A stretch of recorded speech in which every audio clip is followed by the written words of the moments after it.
G20 की बैठक में 990 करोड़ क्यों हो रहा है खर्च? क्या आपको इससे मिलेगा रोजगार, राशन या नौकरी, या सिर्फ इमेज का है मामला? 99% लोगों को नहीं पता सच्चाई। 20 नहीं 48 देशों के नेता आ रहे हिंदुस्तान। किस बात पर होगी चर्चा, ये भारत करेगा तय। न अमेरिका दादा बनेगा, न ब्रिटेन बाप बनने की कोशिश करेगा। भारत जो कहेगा दुनिया सुनेगी। आपको क्या मिलेगा सुन लीजिए।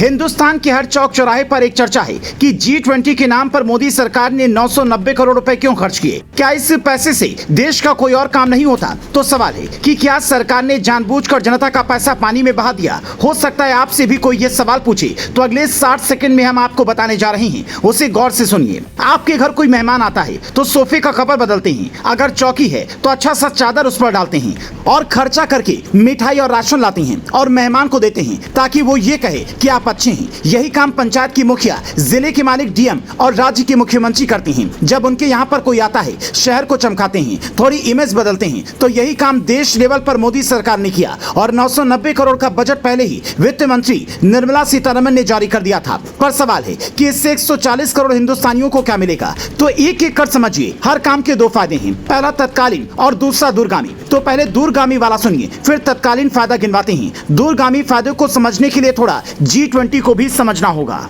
जैसे आपके बच्चे की साल भर की मेहनत का पता मार्कशीट से चलता है, वैसे ही देश दुनिया की अर्थव्यवस्था का पता जीडीपी से चलता है। G20 देशों की जीडीपी दुनिया की कुल जीडीपी की 85% है। इसमें पाकिस्तान नहीं है, पर चीन है, जो भारत की तरक्की से परेशान है। पहली बार इस साल भारत को G20 की अध्यक्षता मिली है, तो मोदी सरकार ने देश के 50 शहरों में इसके प्रोग्राम आयोजित करवाने शुरू किए, ताकि दुनिया के दिग्गज आकर ये नहीं कहें कि हमने सिर्फ दिल्ली चमका कर दिखा दी। इससे हिंदुस्तान में टूरिज्म को बढ़ावा मिला, उन शहरों का मान बढ़ा। सबसे बड़ा दूरगामी फायदा ये होगा, निवेश आएगा, दुनिया में भारत का मान बढ़ेगा, आपके बच्चों को रोजगार मिलेगा, खजाने में पैसा बढ़ेगा, तो आपके काम की योजनाएं आएंगी। हालांकि ये तो दूर की बातें हैं। फिलहाल फायदा इस बात का भी है कि जिन होटल्स में विदेशी मेहमान रुके हैं, उनके आने जाने से लेकर रहने खाने तक की व्यवस्था जो सरकार ने की है, वो पैसा विदेश नहीं जा रहा, बल्कि भारत में ही खर्च हो रहा है। इससे मंदी के दौर में भी भारत की होटल वाली अर्थव्यवस्था मजबूत हो रही है। दूसरा फायदा ये है कि हम अध्यक्षता करेंगे तो आतंकवाद पर पाकिस्तान की हालत दुनिया को बताएंगे, चीन की चालबाज छवि भी पेश करेंगे, साथ he made in India product को भी बढ़ावा मिलेगा। इसके अलावा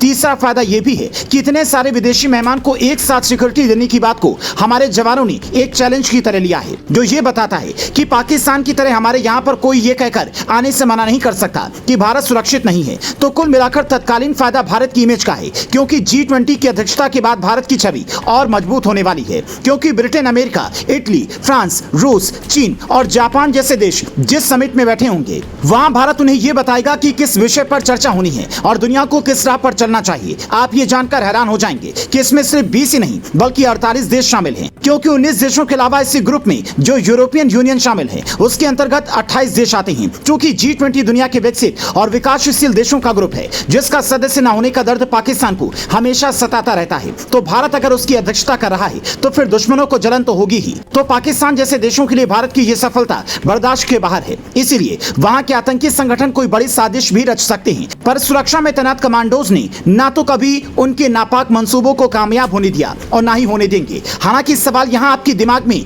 और रह गया होगा कि विपक्ष के पढ़े लिखे नेता अगर इसे पैसे की बर्बादी मान रहे हैं, तो हम इसे क्यों ना माने? आप हमें बस एक सवाल का जवाब दीजिए कि अगर आपके घर में एक साथ 20 गांव के मेहमान आ रहे हैं, तो क्या आप उनका अच्छा आदर भाव नहीं करेंगे? अगर अगली बार से कोई ये सवाल पूछे तो ये वीडियो आप दिखा देना, ताकि वो समझ जाएं कि G20 मीटिंग से भारत को क्या मिल रहा है। 990 करोड़ खर्च कर कैसे अनमोल इज्जत मिल रही है और हजारों करोड़ का इंतजाम होने वाला है।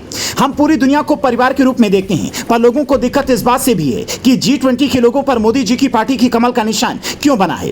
आप ये लोगो ध्यान से देखेंगे तो आपको यही दिखेगा, लेकिन सच ये है कि इस पर बने कमल की 7 पंखुड़ियां 7 महाद्वीप और 7 संगीत के स्वरों के बारे में बताती हैं, जो दुनिया में सद्भाव लाएगा। रूस हो या यूक्रेन, हर किसी को यह संदेश देगा कि शांति हर समस्या का समाधान है। अपना 140 करोड़ हिंदुस्तानियों को करना है कि G20 से होने वाले फायदे से वैश्विक स्तर पर भारत की मजबूती जरूरी है, या फिर फ्री की रेवड़ी में उलझ कर रहकर सिर्फ अपना भला देखना है।